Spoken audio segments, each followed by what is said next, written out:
Hello guys, সুমিতার রান্নাঘর স্বাগতম।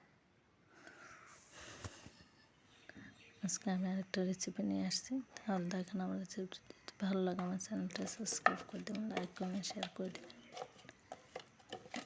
মাছগুলোর মধ্যে হলুদ লবণ মেখে নিয়েছি, তারপর ভেজে নেব। এগুলো হচ্ছে শাপলা মাছ।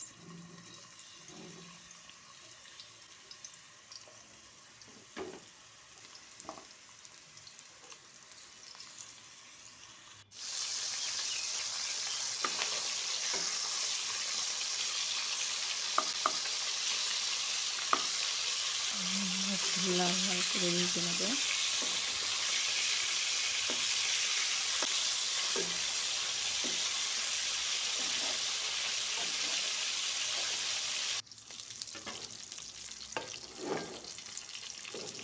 এই মাছগুলো দিয়ে আমি শিমের বীজ দিয়ে রান্না করবো। আমার মাছগুলো ভাজি হয়ে গেছে, এবার আমি রান্না করবো সবগুলো অল্প অল্প করে।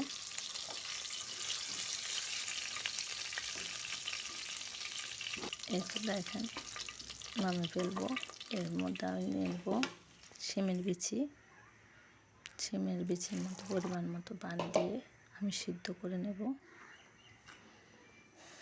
একটু সিদ্ধ হয়ে আসছে, এর মধ্যে আমি দিয়ে দেবো, ফুটে আসলে আমি দিয়ে দেবো হলুদ 1 চামচ, মরিচের গুঁড়ো 1 চামচ আর লবণ পরিমাণ মতো দেব।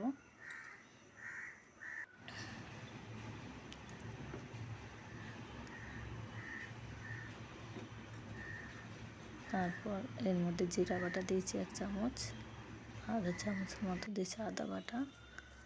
তারপর একটু পেঁয়াজ দিয়েছি, তারপর সিদ্ধ করে নেব। এর মধ্যে ভেজে রাখা শাপলা মাছগুলো আমি দিয়ে দেব। এর মধ্যে একটা কাঁচামরিচও দিয়েছি। এবার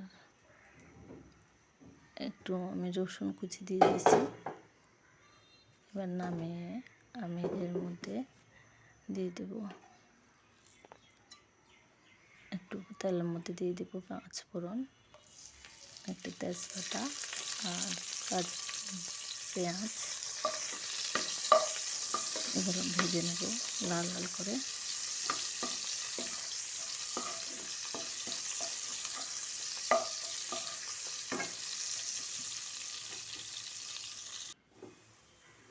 এই তো আমার ভাজি হয়ে গেছে। এবার দিয়ে দেব মাছের ঝোলটা দিয়ে দেব।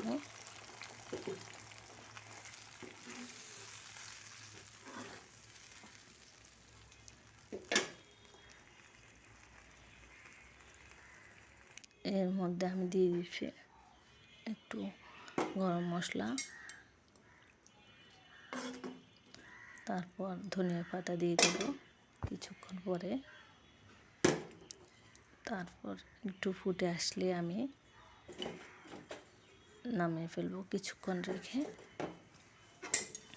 আমার হয়ে গেছে, কারণ শিমের বিচিটা আগেই তো সিদ্ধ হয়ে গেছে। এভাবে আপনার বাসায় রান্না করে দেখবেন, খুব মজা লাগবে। এই তো আমি একটা বাটির মধ্যে নামিয়ে আপনাদেরকে দেখাইতেছি কি সুন্দর একটা কালার আসছে। আর সবাই ভালো থাকবেন। সবাইকে অনেক অনেক ধন্যবাদ।